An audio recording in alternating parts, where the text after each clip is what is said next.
Hi friends, இந்த வீடியோவில் நம்ம எதை பற்றி பார்க்குறோம்னா, நம்ம காடுகளில் விளையக்கூடிய தட்டைப்பயிறு குழம்பு எப்படி வைக்கிறதுங்கிறத பற்றி தான் பார்க்க போகிறோம். அதாவது இந்த பயிர் வந்து தட்டைப்பயிறுன்னு சொல்லுவாங்க ஒரு சில இடத்துல, ஒரு சில இடத்துல தண்ணி பயிறு அப்படின்னு சொல்லுவாங்க, இல்லைன்னா ஒரு சிலர் இடத்துல காராமணி காய் அப்படின்னு சொல்லுவாங்க. இந்த இந்த காய்க்கு வந்து பல பேர் இருக்குது, ஆனால் இது பொதுவாகவே தட்டைப்பயிறுன்னு மட்டும் தான் சொல்லுவாங்க நிறைய இடத்துல. அந்த வகையில் இந்த தட்டைப்பயிறு குழம்பு எப்படி வைக்கிறது அப்படிங்கிறத பற்றி பார்க்க போகிறோம். அதுவும் இல்லாமல் இதில் என்னென்ன பெனிஃபிட்ஸ் இருக்குது அப்படிங்கிறத பற்றி பார்க்க போகிறோம். ஓகே, வாங்க வீடியோக்குள்ளே போகலாம். வீடியோக்குள்ளே போகிறதுக்கு முன்னாடி this video sponsored by SBO. SBO பார்த்துட்டிங்கன்னா ஃபுல் ஃபார்ம் பார்த்திங்கன்னா ஸ்கூல் ஆஃப் பிஸ்னஸ் ஆர்கனைசேஷன். இது வந்து பார்த்துட்டிங்கன்னா திருவண்ணாமலையில் நம்ம தமிழ்நாட்டுக்குள்ளே இருக்குது. இவங்க பார்த்துக்கிட்டிங்கன்னா டிஜிட்டல் மார்க்கெட்டிங் அப்படிங்கிற கோர்ஸ் ப்ரொவைட் பண்ணுறாங்க. இந்த கோர்ஸ் மூலிமா உங்களுக்கு 4 months ட்ரைனிங் கொடுப்பாங்க. 4 months ட்ரைனிங் முடித்து லைஃப் டைம் இன்கம் கொடுப்பாங்க. அது இன்கம் பார்த்திங்கன்னா பெர் மந்த் 8,000 above இருக்கும். இந்த ஒர்க்கு பற்றின டீட்டெயில்ஸ் அண்ட் இன்ஃபர்மேஷன் வேணும், என்னோடய காண்டாக்ட் டீட்டெயில்ஸ் டிஸ்கிரிப்ஷனில் கொடுக்குறேன். நீங்கள் எனி டைம் என்னை காண்டாக்ட் பண்ணலாம். ஓகே, வாங்க வீடியோக்குள்ளே போகலாம்.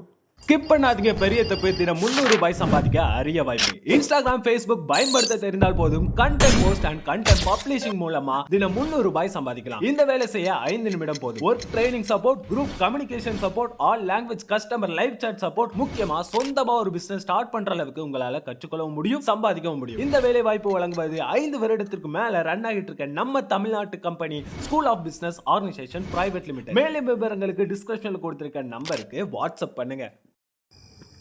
ஓகே ஃப்ரெண்ட்ஸ், இதில் நான் ஆல்ரெடி சொன்ன மாதிரி தட்டைப்பயிரில் நிறைய விதமான பெனிஃபிட்ஸ்லாம் இருக்குது. ஸோ அந்த வகையில் இதில் பார்த்துட்டிங்கன்னா நமக்கு புரதச்சத்து நிறைய இருக்குது, நார்ச்சத்து நிறைய இருக்குது, இரும்புச்சத்து, பொட்டாசியம், மெக்னீசியம், தாதுக்கள், இது வகையான நம்ம உடம்புக்கு தேவையான நிறைய அதிகப்படியான எனர்ஜிஸ்லாம் நிறைய இருக்குது.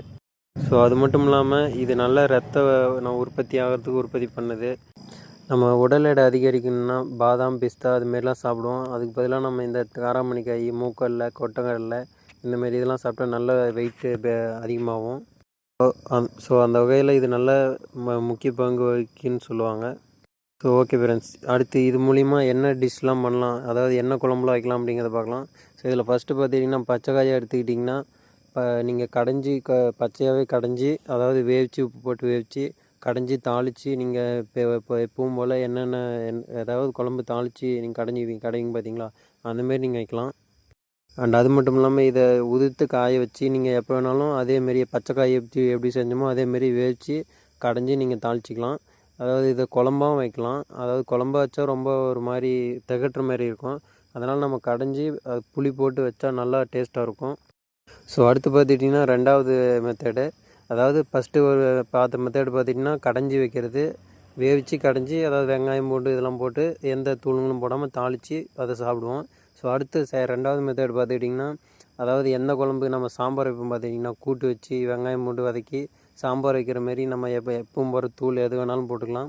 அப்படி போட்டு நம்ம கூட்டு வச்சு கறிக்குழம்பு, அதாவது கறிக்குழம்பு எப்படி வைப்போமோ அதேமாரி இது வச்சா போதும். அதாவது வேவிச்சு எடுத்து கொட்டினா போதும். வேவிச்சு எடுத்து கொட்டி அதுக்கப்புறம் கறிக்குழம்பு எப்படி வைப்போமோ அதேமாரி தாளிச்சு விட்டு அந்த சாம்பார் ஆட்டி ஊற்றினா போதும். இது அப்படியே கறிக்குழம்பு மாரியே இருக்கும், ரொம்ப டேஸ்ட்டாக இருக்கும். இதோட கருவாடு கொஞ்சம் சேர்த்துட்டிங்கன்னா இன்னுமே ரொம்ப டேஸ்ட்டாக இருக்கும். ஸோ ஓகே ஃப்ரெண்ட்ஸ், இந்த ஒரு தண்ணிக்காய் மூலிமா நிறைய குழம்பு டிஷ்லாம் வைக்கலாம். ஸோ இதில் நல்ல பெனிஃபிட்ஸ் இருக்குது. ஸோ இந்த ஒரு இன்ஃபர்மேஷன் பிடிச்சிருந்தால் லைக் பண்ணுங்கள், கமெண்ட் பண்ணுங்கள், ஷேர் பண்ணுங்கள், மறக்காமல் சப்ஸ்கிரைப் பண்ணிக்கோங்க. Thank you friends.